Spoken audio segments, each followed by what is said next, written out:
बारिश आफत बनकर बरस रही है। मेंढर में भी भारी बारिश के बाद भूस्खलन हुआ है। भूस्खलन में चतराल इलाके की पुलिया बह गई है, जिसकी वजह से इलाका पूरी तरह जाम हो गया है। जानकारी मिलते ही प्रशासनिक अधिकारी मौके पर पहुंच चुके हैं।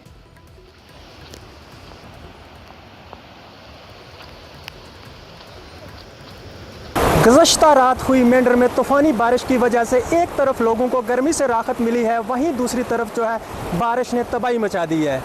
आपको बता दें कि कई मकामात पर जो है कलवट बने हुए थे, रात को हुई तूफ़ानी बारिश की वजह से वो बह गए हैं, जिसकी वजह से दर्जनों गांव जो हैं वो मेंढर जो है सिटी उससे कट हो गए हैं। आपको बता दें कि चतराल के मकाम पर हालिया दिनों में महकमा PWD की जानिब से एक करवट बनाया गया था, लेकिन जिसमें लोगों की तरफ से एलिगेशन लगाए जा रहे हैं कि वहाँ पर साफ स्टैंडर्ड मटीरियल इस्तेमाल किया गया, जिसकी वजह से रात को हुई तूफ़ानी बारिश की वजह से वो बह गया है, जिसकी वजह से जो है चतराल, पठारा तीर, कालाबन और दीगर इलाकों के जो लोग हैं वो जो है वो कट हो गया और लोग जो है मेंढर सिटी में नहीं आ पा रहे हैं। वहीं जो है सलवा के मकाम पर भी जो है एक पुल के पास से जो है रोड बह गई है, जिसकी वजह से सलवा और पठाना तीर को जाने वाली गाड़ियाँ आमदोरफ्त के लिए बंद हो गई हैं। इसके साथ साथ ही हरनी के मकाम पर भी ये एक पुल जो है करवट बना हुआ था, हालिया दिनों में बना हुआ था, वो भी बह गया है, जिसकी वजह से कई दर्जन जो है गाँव जो है वो कट हो गए। इसके साथ ही साथ एडमिनिस्ट्रेशन की तरफ से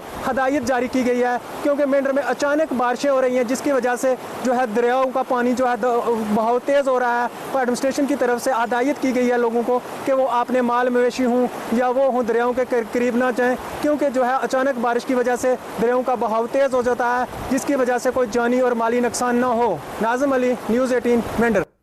राजौरी में तेज